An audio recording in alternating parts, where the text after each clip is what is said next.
Hello, boys and girls. Today, in honor of Dr. Seuss's birthday, we're going to read a story, Sneetches. This is my favorite Dr. Seuss story, and this goes out to my granddaughter, Allison. This is really a great book. So we start out with the Sneetches. There's two kinds of Sneetches. Those with stars on their bellies and those without stars on their bellies. Now the star-bellied Sneetches had bellies with stars. The plain-bellied Sneetches had none upon theirs. Those stars weren't so big, they were really so small, you might think such a thing wouldn't matter at all. But they had stars. All the star-bellied Sneetches would brag, "We're the best kind of Sneetches on the beaches." And with their snoots in the air, they would snip and they'd snort, and they'd have nothing to do with the plain-bellied sort. And whenever they met some, when they were out walking, they'd hike right on past them without even talking. When the star-bellied children went out to play ball, could a plain belly get in the game? Not at all. You could only play if your bellies had stars, and the plain-bellied children had none upon theirs. When the star-bellied Sneetches had Frankfurter roasts, or picnics, or parties, or marshmallow toasts, they never invited the plain-bellied Sneetches. They let them out cold in the dark on the beaches. They kept them away, never let them come near, and that's how they treated them year after year. Then one day, it seems, when the plain-bellied Sneetches were moping and doping alone on the beaches, just sitting there wishing their bellies had stars, a stranger zipped up in the strangest of cars.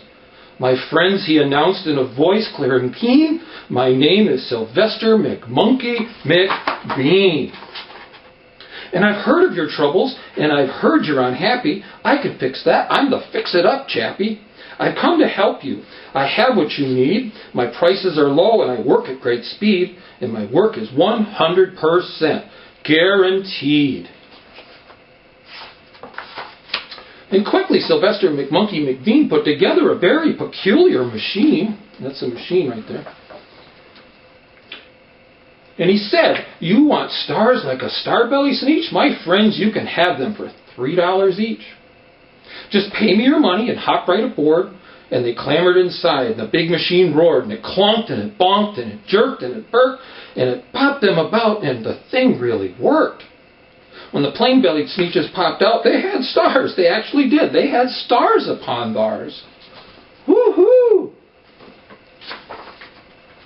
Then they yelled at the ones who had stars at the start, "We're exactly like you. You can't tell us apart.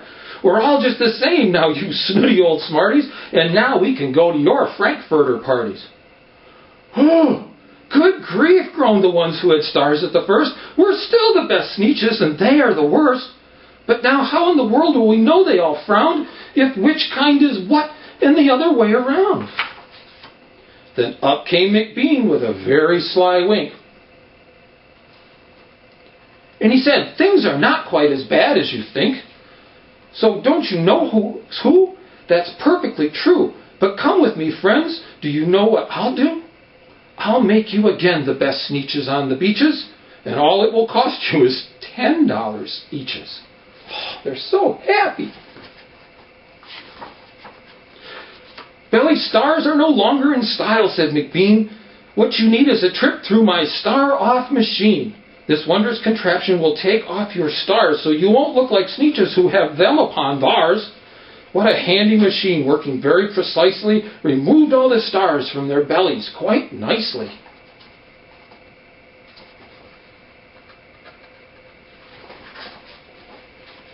Then, with snoots in the air, they paraded about, and they opened their beaks and they let out a shout.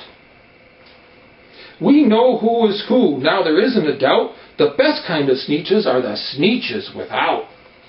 Well, then, of course, all those stars got frightfully mad. To be wearing a star now was frightfully bad. Then, of course, old Sylvester McMonkey McBean invited them into his star-off machine. And then, of course, from then on, you can probably guess, things really got into a horrible mess. All the rest of the day, on those wild screaming beaches, the fix-it-up chappie kept fixing up Sneetches. Off again, on again, in again, out again. Through the machines they raced round and about again, changing their stars every minute or two. They kept paying money, and they kept running through. Until neither the plane nor the star bellies knew whether this one was that one, or that one was this one, or which one was what one, or what one was who.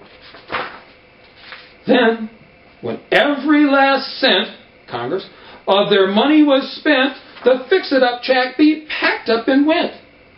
And he laughed as he drove in his car up the beach. They will never learn, no, you can't teach a Sneetch. The money machine. But McBean was quite wrong, I'm quite happy to say, that the Sneetches got really quite smart on that day.